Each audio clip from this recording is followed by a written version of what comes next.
our salvation. Marks, ibig sabihin, maraming mark. Hindi naman, actually, tatak yan. So the Bible stresses certainty and assurance of our salvation. Are you sure of your salvation? Amen. But there's one section in the Bible that talks about this theme. Yeah. And its central focus, the letter of the first John. The writer is, of course, bearing the same name, John. Most scholars believe that he is John, siya yung laging naka-link kay Jesus. Most scholars believe he's the shortest among the disciples. He's the youngest among the disciples. So lagi siyang naka-link sa Jesus. Kaya tinawag siyang John the Beloved. Probably the writer of John, the Gospel of John, 1st, 2nd, and 3rd John, and the Revelation. Among the apostles, siya lang ang hindi namatay ng very terrible death. No? He was died of old age in Patmos. This book offers certainty. The first book of John. Ang laklat ko na ito offers certainty of our faith in Christ with the key objective of what? What is the objective of the book? It's setting boundaries on the content of our faith and give believers assurance of their salvation. When we went to Jeju last Friday, nakalagay po doon sa ticket namin yung port of departure, which is Kimpo Airport, and the destination is Jeju. Kung nakalagay doon sa destination, nakalagay uncertain, o kaya TBA, ano po yung TBA? To be announced. Sasakay ka ba? The departure mo Kimpo Airport, destination to be announced. Wala. To be announced, TBA. Ang mga ganun lang, mga schedule lang. Para yung destination ng aeroplano, o kaya yung mga bus na sinasasakyan ninyo, o kaya pag pumapasya kayo, yung inyong nilagay sa GPS navigation, doon ka dadalhin mo sa sakyan. Hindi may assure yung destination mo. Diba? Mga kapatid, ganun din ang gusto ng Panginoon sa atin, that we don't depend. Our salvation doesn't depend on what we feel. It depends on God. There are certain marks na makikita natin sa isang mananampalataya para makita natin, masigurado natin sa buhay natin na, oo, ang kaligtasan po sigurado, hindi siya siguro. Di po ba? Kayo po, marami sa inyo may mga pasiguruan dito at sa Pilipinas. Di po ba? Mayroon kang binabayaran monthly, and even your loved ones probably in the Philippines. Sa Philippines may binabayaran kayong PhilHealth, or PhilAm Life, yung mga insurance niya, mga prudential, ganyan. Hindi pa ninyo nagagamit yun. Huwag nyung bawa, death insurance. Huwag nyo pangarapin na magamit ng mga mahal nyo sa buhay. Okay? Dito naman meron kayong kunggang buhok tawag, di ba? Ibig sabihin, hindi nyo naman pinapangarap magkasakit, pero nagbabayad kayo monthly para kung magkasakit kayo, sigurado na ang pamahalaan ay susuportahan yung gastusin nyo sa hospital. Sa mga na-hospital na rito, naranasan nyo na. Ako po, personally, dahil hindi ko alam na ang aming visa ay pwede pala kumuha ng insurance, ang tagal po namin nagbabayad. Pag-check up ako, automatic na yung manon. Tapos, bibili ka ng gabot, another manon. So, 20,000. Nung makapag-insurance po kami, pinabayad ko sa doktor sa TF niya, is Samsonov, sa gamot, Samsonov din. So, ang laki ng tinipid. Insured na ako. Hindi ko sinasabing, okay lang magkasakit, kasi insured naman. Pero sa ibang banda, kapag insured ka sa heaven, okay lang na mag-bye-bye sa earth. Ayaw na din, no? Kasi insured naman. Pero hindi po yun ang ating topic, mga kapatid. Dito gusto natin makita kung sa sarili natin, malaman natin, oo, ako sigurado na. Sa kalooban ng Panginoon, kung ako man ay papanaw, o kaya darating siya bago ako kumanaw, sigurado ako, makakasama ko siya magpakailanman. Una, the mark of confession. 1 John chapter 5 verse 1, and in our text. Okay, basahin natin. Everyone who believes that Jesus is the Christ is born of God. Everyone who loves the Father loves his child as well. Ang Biblia po, tinuturuan that we are sinners, amen? Separated from God because of our sinful nature. Sa Romans 3:23, Romans 6:23, Romans 3:10, sinasabi ko yan. We can never buy, remember this, our way to heaven. Okay? By our own efforts or our own goodness, we can never be saved. Tandaan niyo yan. Ako lagi ko sinasabi, kung palang ang tao maliligtas sa sarili niyang gawa, gagawa siya ng mabuti, siya makapunta ng langit, eh bakit pupunta pa ang Panginoong Hesus dito? Ganun lang kasimple yung logic nun eh. If man can save himself by his good deeds, education, and charitable work, why would Jesus come here? Kaya naman pala. Pero hindi po ganon ang basihan ng kaligtasan. No? That's why God, who is God, Jesus Christ, became a man like us, flesh and blood, with human DNA and everything. Live a holy, righteous life. Hindi nagkasala. He died on the cross. He shed His blood for you and I. And again, He died. But then again, 3 days later, He rose again from the dead. Gaya ng ating creed. To pay for the penalty of our sins. He took judgment upon Himself. Dapat tayo nandun. He offered Himself, and He offered Himself for us also. He also offering the opportunity to be born again. Now, ang born again, hindi po yan, alam natin, hindi po siya religion. It's an experience. It has testimony. No? God wants us to have an assurance of our salvation. Okay? Para hindi tayo magtataka, we are living here, ligtas pa ako. Hindi. We should not live our Christian life wondering and worrying each day whether or not we are fully saved. That's why the Bible makes it clear, no? Believe in the Lord Jesus Christ, John 3:16. Kahapon ba yan? On Friday, dun sa aking teaching sa mga bata, pinatanggal ko sa kanila yung, di ba alam niyo po yung John 3:16, di ba? For God so loved the world that He gave His one and only Son, that whoever believes in Him shall not perish but have an eternal life. Pinatanggal ko sa mga bata yung the world. Ipinalagay ko yung kanilang pangalan. Just imagine. Sumabi kayo sa akin. Palitan ninyo yung the world ng inyong pangalan. Alright? Let's do it. For God so loved Jerry that He gave His one and only Son, that whoever believes in Him shall not perish but have an everlasting life. Dahil sa'yo, dahil sa atin, pumunta ang Panginoong Hesus dito para iligtas ka. At pag sinabing iligtas ka, hindi ka ligtas ngayon. At pag nagkasala ka, hindi ka naligtas. But the first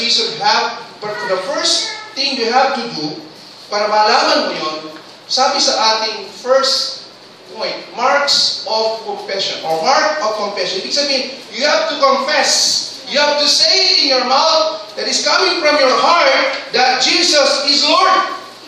Romans chapter 10 verse 9, ito po yung pinamemorize ko sa mga leaders. Kapag nagsishare ka ng salvation, dapat alam mo to. Sabi niya sa Romans chapter 10 verse 9, if you declare with your mouth, Jesus is Lord, and believe in your heart. Tandaan niyo, dalawa yan, ha? Dalawa yung bahagi ng katawan mo. If you declare with your mouth, Jesus is Lord, and believe in your heart that raised Him from the dead, ano mangyayari sa'yo? You will be saved. Are you saved? Amen. Are you sure? Amen. If you are saved, thank praise God for that. Kasi some people assume, no? Ganito yan eh. They are saved because they grew up in a Christian family. Ligtas na ako, ligtas naman ang tatay ko. Or, they have gone to church all their lives. Every Sunday, tapos may Wednesday pa, may Saturday pa, may mga position pa, lahat na. Or yung ba, they try to live a good life. No, mabuti naman silang tao. Alam niyo ba, maraming mababayan na nasa impyerno. Hindi po ang kabaitan na magdadala sa iyo sa langit, kundi ang Panginoong Hesus. Ibig sabihin, wala naman akong ginagawa ng tao. Lahat po tayo nagkasala. Di ba? We have inherited the sin from our ancestors, Adam and Eve. Kaya lahat ng mga tao namamatay, di ba? For the wages of sin is death. Kaya nga sabi ko dito, di ba sa cemetery, hindi naman pare-parehas ang haba ng mga nicho. Hindi naman puro adult ang namatay lang doon. May mga bata din. Of course, we believe na po ang bata, wala pa sa age of makakabilis sa Panginoon. But what made that child die? Anong kinamatay niya? Siyempre, yung pinaka-specific reason is because, may sakit siya. May congenital defect. Accident. Pero the reason why he died really because he has to die because we are going to die also eventually because the wages of sin is death. Walang tao na bubuhay dito magpakailanman. yung tinatawag nilang immortality. Mayroong immortality. Hindi dito sa lupa. Dito sa langit. Actually, we are all immortal beings. Kaya ako nagtatanga ako nung nabasa ko yun. Sabi niya, why do people try to search for the fountain of youth? Bakit nila gusto umaba ang buhay samantala? We are all born immortal. Hindi mo mabuhay immortal tayo. At least not this one. The one living in us. The soul of every person is immortal. Hindi po siya mamamatay. Nandun siya, kung hindi siya nanampalataya sa Panginoon Jesus, nandun siya sa impyerno. Immortal po, hindi siya namamatay doon. And the opposite is true. If you believe in the Lord Jesus Christ in your mouth and believe it in your heart, you will be saved. Ang immortality mo, sa langit. They never distinguish or personally confess Jesus Christ as their Lord and Savior. Kung sinasabi mo, buong buhay nila, nasa church, buong buhay nila, naglilingkod sa Diyos, pero hindi nila alam yung tamang paraan. May mga tao tayong alam na ganyan. Mahaba ang suho nila. But if they don't confess Jesus Christ as their Lord and Savior, the Bible says, first, you don't judge people, but that's what the Bible says. Sabi nga, if you declare in your mouth, Jesus Lord, and believe in your heart that God raised him from the dead, you will be saved. So do you believe that Jesus died for the penalty of our sins? Amen. Do you believe that Jesus died to pay the penalty of your sin? Amen. Do you trust Him alone for your salvation? Amen. If your answer to this question is yes, then you are saved. Assurance means what? Freedom from doubt. That's basically the meaning. Freedom from doubt. By taking God's words to your heart, you can have no doubt about the reality of your eternal destination. Pangalawa, hindi lang yung mark of confession, there's a mark of change. A true Christian, something will be changed in him. May not be physical. So the first mark is our confession. The second mark is change life. If you confess in your mouth, believe in your heart that Jesus Christ is Lord, then there's something change in your life. Okay, some people change physically. The way they dress, right? The way they talk. That's physical stuff. But as we see sa text natin in 1 John chapter 2, verse 29, it says, if you know that He is righteous, that is Jesus Christ, you know that everyone who does what is right has been born of Him. Everyone who practices righteousness, sa ibang translation, is born of Him. Lahat ng gumagawa ng maayos na buhay, kaayusan sa buhay, ay pinanganak ng Diyos. When Jesus saves us, it makes a difference in how we think, we act, we speak, we conduct ourselves. May pagbabago. Paano may i-share ang salvation? Kaya minsan tayo mga Christian, mahirap nating i-share yung salvation sa mga mahal natin sa buhay because they know us from head to toe. Kilala nila tayo. Now, unless they see something in us na nagbago, then hindi sila maniniwala sa confession natin, I am saved, and I just want you to share that you can also be saved by accepting the Lord Jesus Christ as your Lord and Savior. Walang pwede sinabi mong gano'n sa mga magulang, kapatid, kaibigan mo, kung walang nakikita ang pagbabago sa iyo. Diba? Wow, nagbebenta ako ng kotse, Hyundai. Kaya kotse ko, Toyota. Naman? Yung nagbenta mo ako ng Hyundai, Toyota ang gamit mo. Ibig sabihin, kapag do the talk, walk the walk. Walk the talk. Kung sinabi mo Kristiyano ka, makita sa buhay mo Kristiyano ka. Okay? Ito yung minsan mahirap sa atin. Sabihin, it will change you, but, sabi nga, some people drastic, mabilis. Kinabukasan talaga they give up everything while realizing that they are sinner and that only Jesus Christ can save them drastically. Pero makilala, the next day he stopped, quit smoking, he quit drinking, he stopped going with his barkadas. But several people talagang dinadaan-daan. Tandaan niyo, iba-iba yung treatment sa atin na po. Iba-iba yung pagpapala sa atin. Iba-iba the way na tayo baguhin ng Panginoon. When we truly save, at importante, it makes a difference. The way you talk, the way you act, the way you think, the way you conduct yourself. Sabi nga sa 2 Corinthians 5:17, if anyone, as in anyone, boy or girl, is in Christ, he or she is a new creation, all things have passed away. Behold, all things become new. Lagi natin gusto bago. new clothes, new shirts, ganyan. But, ang gustong mabago sa atin ng Panginoon, hindi yung panlabas natin, kundi yung ating puso. The way we conduct ourselves. We may dress beautifully wherever we go. You know, the way you dress doesn't have anything to do with your eternal destiny. Okay? As we begin to practice learning to practice righteousness, mga kapatid, our habits change. Diba sa verse chapter 29, sabi ko, sa Tagalog babasahin ko, kung nalalaman niyo siya matuwid, nalalaman ninyo na ang bawat gumagawa ng katuwiran ay pinanganak ng pinanganak. If you are walking matuwid, no? Daang matuwid, sabi nga ni Pino, no? Makikita yun sa buhay natin. No? Our habits will change. Alam niyo ba, may mga habits na bad, pero madaling gawin kaysa sa mga good habits. Example. Nung bata, yung mga bata, yung mga anak ninyo, mga anak natin, ang hirap nila papag-toothbrushin ng ngipin. Pero yung habit nilang magising ng late, hindi mahirap sa kanila. That's a bad habit, di ba? Yung late ka magising, that's a bad habit. Pero yung good habit, ang hirap i-practice. But once you started molding your children to do those good habits, normal na sa kanila. Hindi na sila mahihirapan. Di ba? Sabi nga ni Pastor Jeremiah sa isang illustration niya, pag daw nagda-drive ka, pag bago kang driver, lahat nakaprogram mo sa utak mo. Di ba? Kung manual yung sasakyan mo, pag-start mo ng engine, dapat naka-neutral muna, di ba? Sa neutral yan. Tapos pag-start mo ng engine, pag-aalis ka na pa, pakaliwa mo, yung sa clutch, tapos lalagay mo sa primera, sa first gear din. Tapos dahan-dahan mong nililis yung clutch habang ipine-press mo yung accelerator. That is always pinoprogram mo sa brake. Kung automatic naman gano'n din, ipress mo yung brake, ipupunta mo sa drive, then you go slowly. Papa-flasher ka pa nga, if you change lane. But pag ikaw ay matagal na nagmamaneho, mabilis na lang yun. Impulse na lang, sabi. Diba? Start mo yung sasakyan. Di mo na nga tinitigyan yung sasakyan mo bago ka umalis. Diba? Basta pasasakay ka na lang, start mo.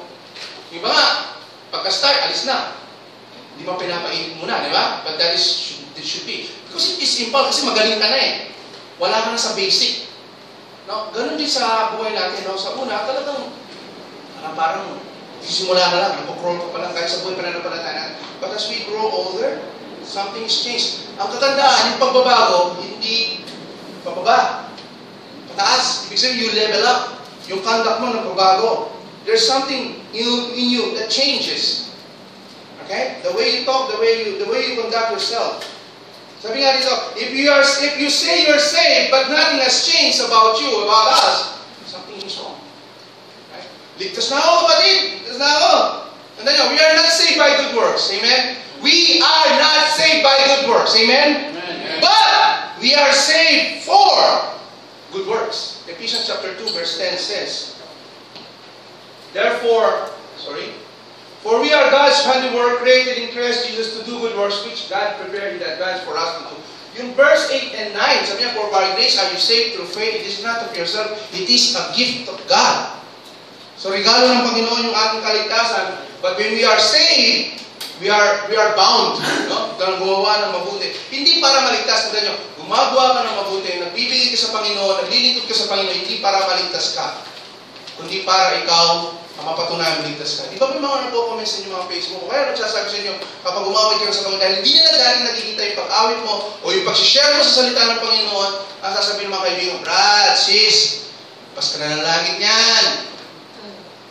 It's a joke. Pero karamihan na nagbigo na ng ganun, ako naniniwala, hindi pa sila ligtas. Karamihan sa nagsasabi ng ganun, hindi pa sila ligtas. Bakit?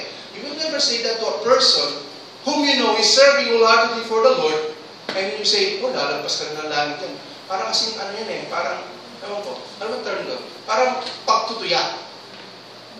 Kasi siguro nakikita nila dati, isa kang ganito, hindi maganda ang buhay mo, hindi maganda ang panggaling mo, naging maayos ka na. But actually, it's also a compliment. It means to say, may pagbabago. No? Pero maganda nun, mas masabihin din sila na, it's not me, I change myself. Kung nabuha ko yung sarili ko, because the one who's living in me, that is Jesus Christ. No? The gospel has a transforming agent in our lives. Kaya bakit?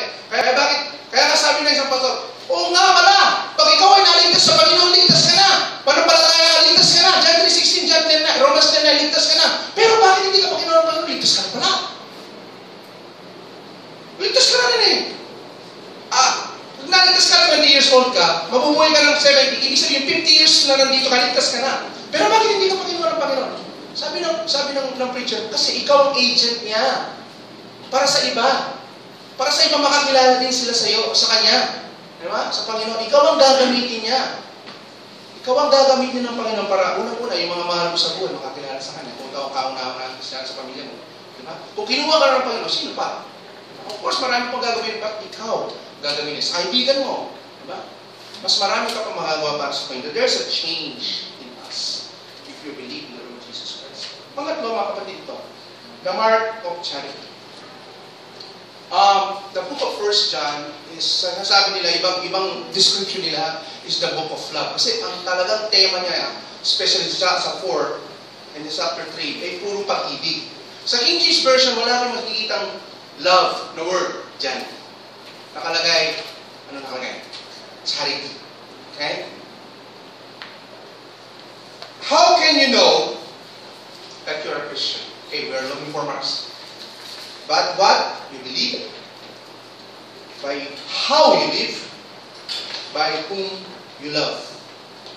Love is a recurring, always coming theme or tema in 1 John. And the apostle leaves no doubt about how it permeates or how it fills the lives of true Christians. Sabi po sa 1 John chapter 4 verse of 1 John chapter 3 verse 11, for this is the message that you heard from the beginning, we should love one another. You love the brethren.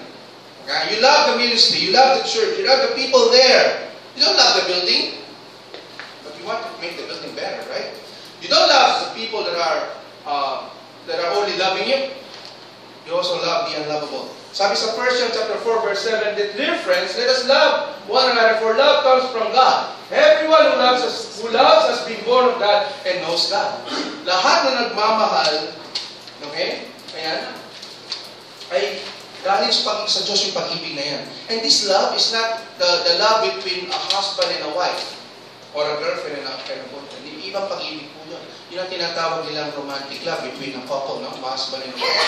But yung love na ginagamit po dyan sa salita niya is the agape love, the sacrificial love, na hindi siya kamahal-mahal. Kaibig-ibig pala. Mas magandang salita. Hindi siya kaibig-ibig pero kailangan mo siyang mahalin. Okay?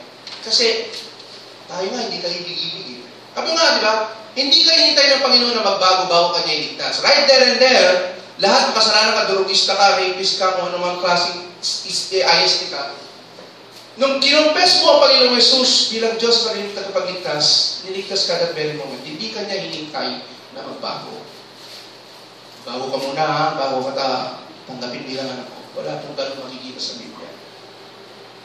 God saved you right there and there, warts and all, sabi nga sa English. Lahat ng mga karumihan, kasalanan na. Binura ng Panginoon in the moment you confess Jesus Christ as your Lord and Savior. And then, you also love other people. Because love comes from God. Everyone who loves has been born of God and knows God. Ang dami kong text sa 1 John, na makikita 1 John chapter 4, verse 10 and 12. Okay? This is love. Kaya pag gumawa ng love note, as love note, ito yung definition niya. Wala nang touch na. That not we love God, but He loved us and sent His Son as an atoning sacrifice for our sins. Ito pag-ibig yun. Binigay sariling anak para sa atin. Dear friends, since God so loved us, ito yung command, we also ought to love one another. No one has ever seen God, but if we love one another, God lives in us and His love made complete in us. Kaya bakit nagpapatuloy ka pa kahit mayroon kang hindi kasundo sa church? Or parang nanginis ka sa damit mo. Bakit? Kasi may pag-ibig. May mga mag-asawa na tumagal ang kanilang pagsasama. I read this book by Charles Swindoll, Marriage Thriving. Marriage is not just thriving. I forgot the title. At the first stance of fighting between couple or conflict, if the one already gave up, okay, sa kabila, hindi magtatagal ang relasyon. Kasi sa mga ilang awin sa unang taon ninyo sa pagsasama, although, sabi nila, first 2 years na honeymoon stage of every married couple, but then, sabihin natin, okay, you passed the first 2 years, tama sa 3rd year, ngayon makikita mo na yung ugali ng asawa mo. Pag nakita mo na yung ugali ng asawa mo, susolve mo ba? Diba? Mamahalin mo pa rin yan eh, kahit ganun siya eh. Diba?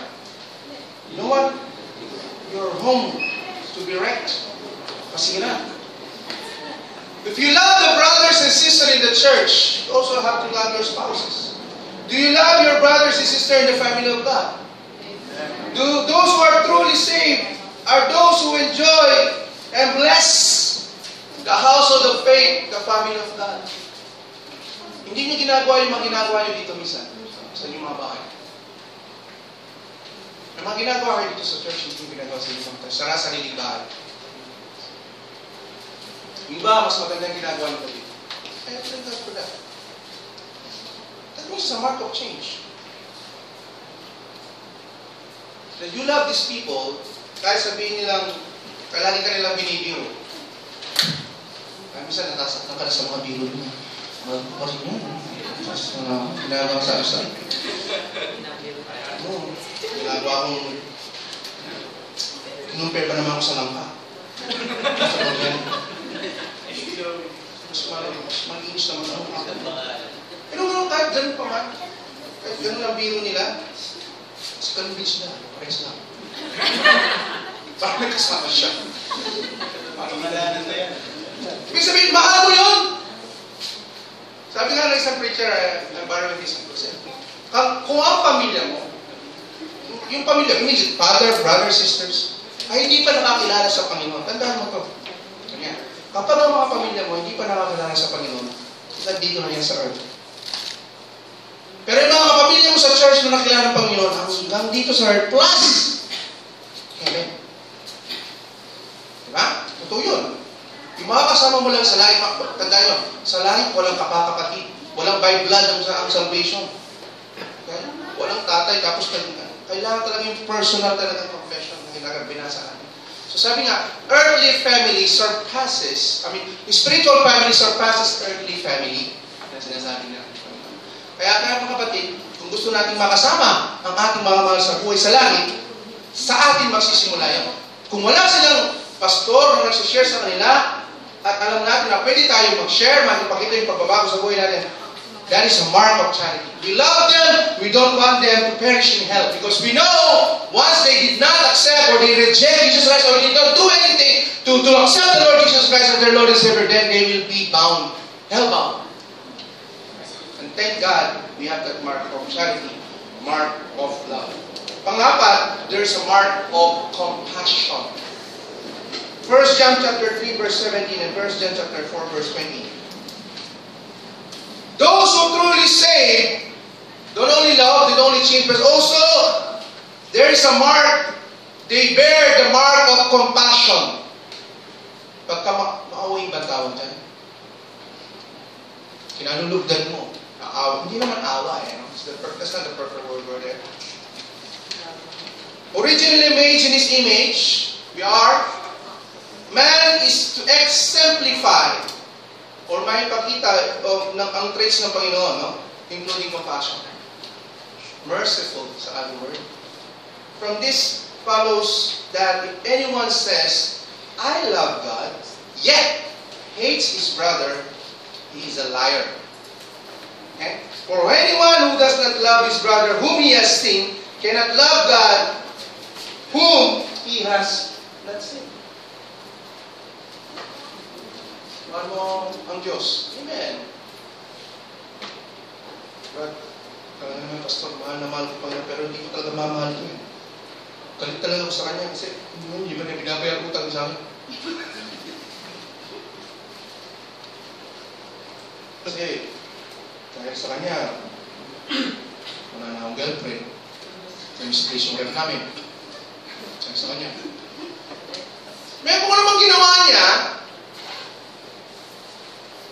dahil sa pag-ibig, of course, yung mga gumawa naman, di ba? You have to ask for forgiveness. Makita yung pagbabago sa buhay. Compassion. If anyone has material possession, sabi ni John, and sees his brother or sister in need, but has no pity on them, how can the love of God be in that person? Nakikita mo ng kapatid, nangangailangan, wala kang awa, pity, di ba? Paano nandiyan ang pag-ibig ng Diyos sa'yo? Even James, may sinabi po dyan, James chapter 2, verse 15 and 16, St. James. Sabi yan, suppose, halimbawa, a brother or sister is without clothes and daily food.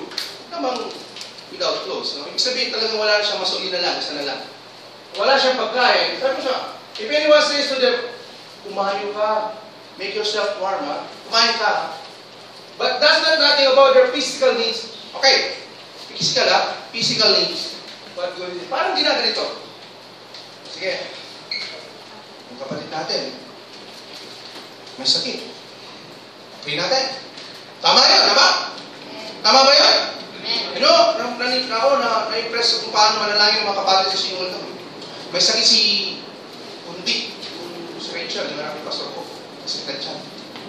Hindi siya makapag-join sa group. Nandun sa sa likod. Pumunta si Pastor Kodo, pinalangin yung anak niya. Pinalangin. Sabi nga, biro ka, mamaya masakit ang tiyan yan, ha? Pero mamaya sa swimming, hindi na masakit ang tiyan. Ito, totoo nga. Nandun kami sa beach, tuwa na. I mean, the prayer. Wala naman siya magbibili ng gamot or something. But think here.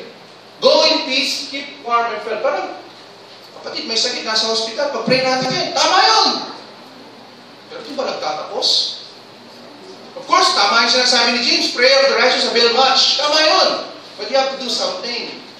Ayan nakalagay mo, no? But that's nothing about their physical needs. Di ba yung sakit, physical need yun? Physical ailment yun. What good is it? Kaya nga sabi ni James, kung ang pananampalataya mo, walang gawa, kamay. Pero hindi po niya sinasabi yung salvation. Okay? It's the revelation of your life. Sinasabi mo talagang makaramay pananampalataya sa Panginoon kasi pakita mo. That is show it. The Bible is clear that compassion is an attribute of God. Attribute po na God is compassionate God. Mahawain Diyos, merciful God, and therefore all of us should inherit that. Okay? Makuha natin. God's people as well. Kaya nga sabi po niya sa Colossians chapter 3 verse 12 and 1 Peter chapter 3 verse 8, therefore as God chosen people holy and dear beloved, clothe yourself with compassion. Unang-una, di ba? Compassion, kindness, and humility, gentleness, and patience. It's also one of the fruit of the Spirit. Bear with each other and forgive one another. If any one of you has grievances against someone, forgive. It's the Lord. Forgive you. And 1 Peter chapter 3 verse 8, there's the word compassion again. Finally, all of you be like-minded, be sympathetic, love one another, be compassionate and humble. It's a relationship should be bound together not only by love but humility and compassion. Ang mga kapatid sa Corinto, mga kapatid, kung sinulatan sila ng Apostle Paul, the reason was one, there's a sin permeating the church, pero sabi niya, so close that he compares the part of the body as a working together. Kahit ganun man ang mga kapatid na sa Corinto, he still considered it as a body of Christ. Kahit may mga nagkakasala doon. Ano? Jesus says that people will know whether we are His followers if we treat one another but with love and compassion. Paano masasabi magkakapatid na tayo tapos nagkakagatan tayo, sabi mo, di ba? We have freedom. We do not use our freedom to indulge in simple nature and to bite one another, but to love and to show compassion to one another. So, isa kang mananampalataya, nakikita yun sa being a compassionate person. Number 5, there's the mark of conflict. Ano nangyari with conflict? 1 John chapter 5, verse 4 and 5. The fifth sign of truly being saved is conflict. Bakit conflict? Ano ba sinasabi nito? Sabi niya, whoever is born of God overcomes the world. And this is the victory that's happened to the Lord, even our faith. Our faith, ibig sabihin, our faith overcomes the world. Who is that overcomes the world? Only those who believe that Jesus is the Son of God. Bakit conflict? Kung ikaw mananampalataya, nagkakaroon kayo ng ginagawa ko ito dati. Hindi. Ayoko na. I should live that. Because that's not a mark of Christianity. Iiwanan mo na ngayon. Nagkakaroon ka na dati-dati pag ginagawa mo isang bagay, na alam mong kasalanan, walang pumipigil sa'yo. Continue lang, gawin lang. But when you believe in the Lord Jesus, something in you say something like, give up na yan. Tapos ka na dyan. Graduate ka na dyan. That's the conflict. Kakaroon ngayon ng, gawin ko ba ito? Hindi. Sabi nga, lahat tayo may konsensya. Tama? Pero hindi lahat ng tao may ang Espiritu ng Diyos. Kaya kahit na wala pa tayo sa Panginoon, kahit yung mga tao, kahit na anong klaseng tao yan, meron siyang sense of morality sa buhay niya. Mga atheist nga eh. Walang hindi sila naniniwala sa Diyos. Sabi ka, tuwa nga, yung mga atheist pa, babait eh. Ano nyo man, mga atheist talaga babait, talaga tumutulog. We should overcome those level of pagkabait and kindness. Sabi dito, in 1 John chapter 5, whoever is born of God overcomes the world. And this is the victory that has overcome the world. Ano yung victory? Ano yung dahilan kung bakit na-overcome natin ang world? Our faith. Our faith. The word overcome implies what? Struggle. No?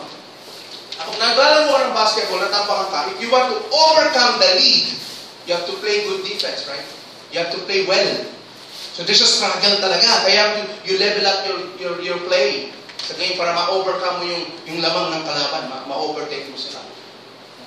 Ganun din sa ating pananampalataya. So struggle. We face with an adversary, we must overcome. Our adversary, of course, is the wicked one. We know that, the devil. No? And ano pa? Dito sinasabi, for all of the sin of the world, 1 John 2, do not love the world or anything that in the world. Anyone who loves the world, love for the past nothing. Ano yun?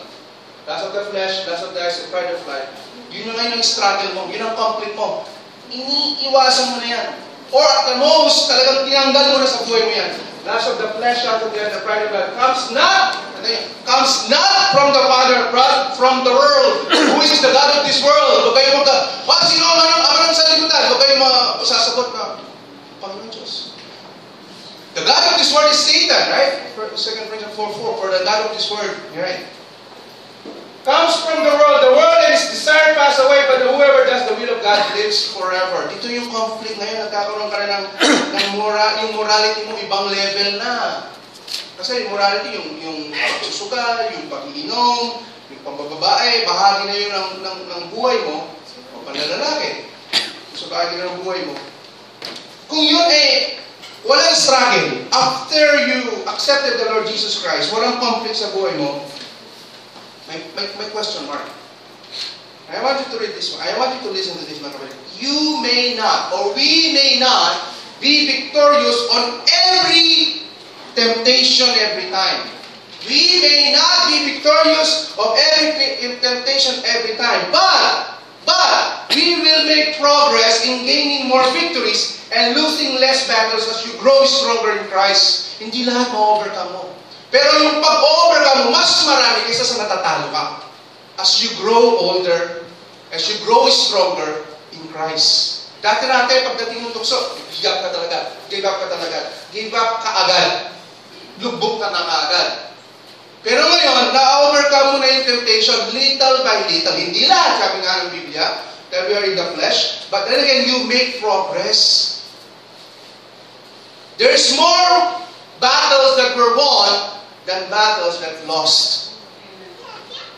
Kumbaga sa basketball, mas marami ang win kaysa L. Why? Because Christ's abiding power and His Word is in you. Kapag ang buhay ng Kristiyano laging talo, maka-question mo pa yun. Katulong na lang tayo. Kailangan talaga overcomers tayo. Kapatid. Overcomers. Oh, who is that overcomers the world? Only the one who believes that Jesus Christ is the Son of God. Ibig sabihin, who is that overcomes the world? Eh di mga overcomers. Sino sila? Eh di mga naniniwala sa Panginoon Jesus na siya ang anak ng Diyos. Ayun yun. So we overcome the world. Ayun yung world.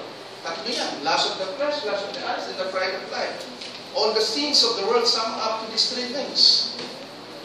And then finally, mga kapatid, there's the mark of conduct. Sabi ni tatay ko, nung bago siya graduate ng kasi nabibirang sila ng ng bata. I always believe that my mother is smarter than my father. Dati. Kasi daw, nung nag-aaral sila, ang nare-receive daw ng tata ko is best in conduct, at saka best in attendance. Wala sila doon sa first place, second place, third place. Di ba may gano'n sa honor roll? Pero siya best in conduct at saka best in attendance. Pero academically, di ba yung mga nakukuha na wala namang, hindi kailangan na magaling ka, di ba? Hindi kailangan na perfect ka sa English, Math, Science, araling panlipunan. Basta yung conduct mo maayos.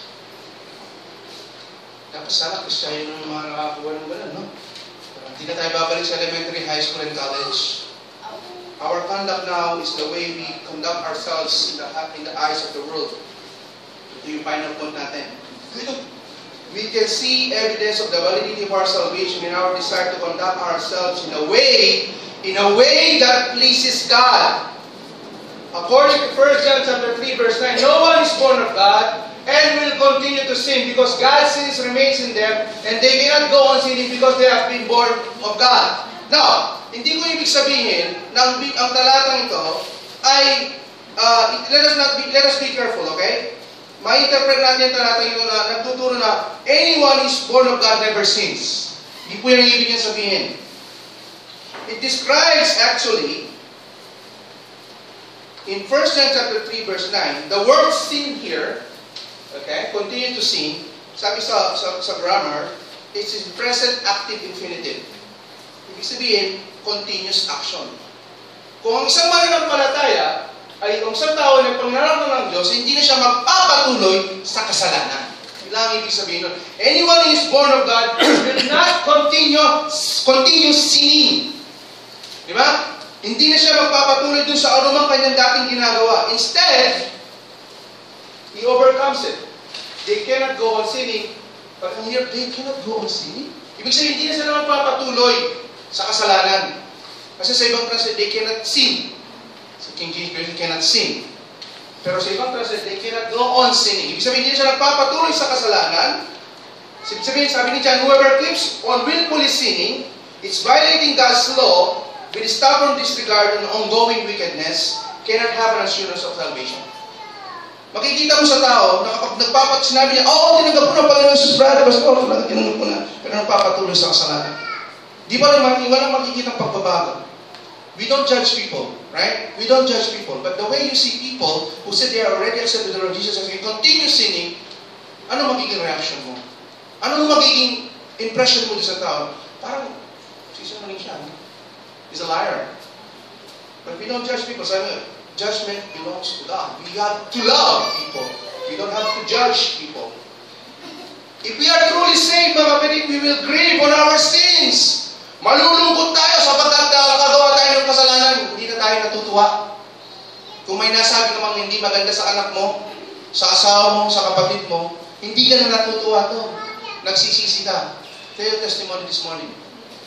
Lagi kong pinapipray bawat umaga. Kapatid, this is constant. Lord, please, kahit anumang gawa ng Diablo, spirit mo sa araw na huwag mo hayaan ng Diablo maka-disturb sa aming paglilingkod sa umagang ito, sa araw na ito. But you know what? The devil still do something. This morning, we slept early last night. Kasi talagang pagod sa biyahe. Pagod sa trabaho. But, excuse me, CJ. CJ, we're still awake at 11 o'clock. So, ano ginagawa niyo? Hindi pa matulog. Eh, natapos na yung washing machine. Pakisampay na lang to kasi hindi rin kayo natutulog. And then I went back to bed. The next day, the next umaga, nandun pa yung damit. Hindi na isampay. Bilang tatay, I will be upset. So, inisip ko siya, hindi siya kagad bumabangon. Normal sa mga bata yan eh. Umangon siya, sinabi niya yung sinampay niya yung, kung kanina umaga, sinampay niya yung mga damit.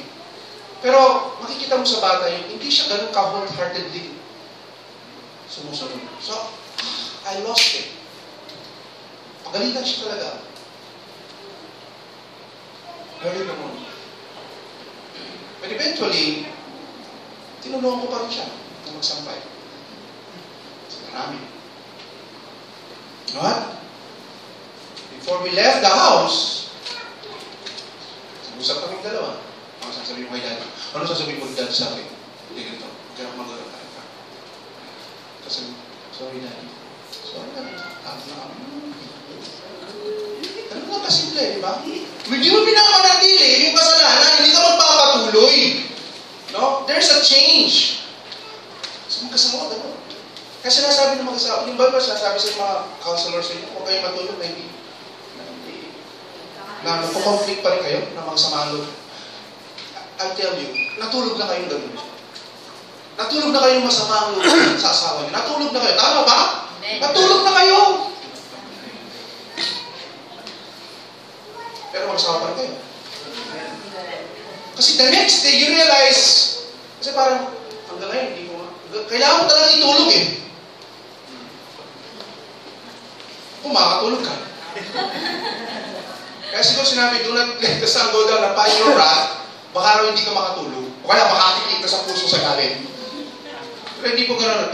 But the thing is, you conduct yourself according to the Word of God.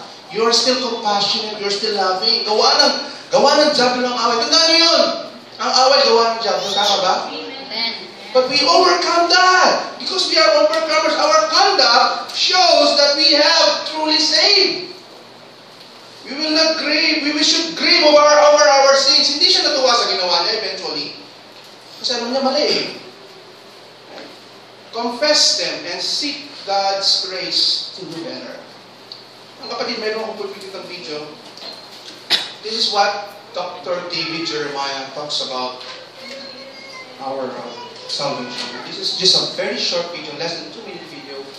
It says, our salvation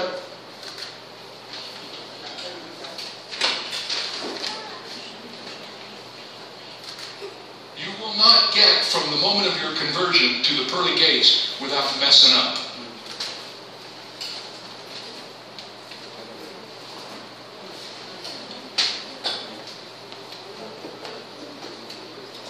When you become a Christian, you will not get from the moment of your conversion to the pearly gates without messing up. Everybody's going to mess up somewhere. I wish I could tell you that wasn't true. Someone once told me that the best definition of Christianity was falling down and getting up, falling down and getting up, falling down and getting up all the way to heaven.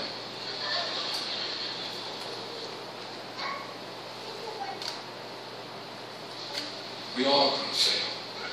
And what happens when you fail is this. Two things the devil will do. First of all, he'll tell you there's no way you could ever do whatever, and then you'll do it. And then he'll come in behind you and say, there's no way you could ever be forgiven for what you did. He's wrong on both counts.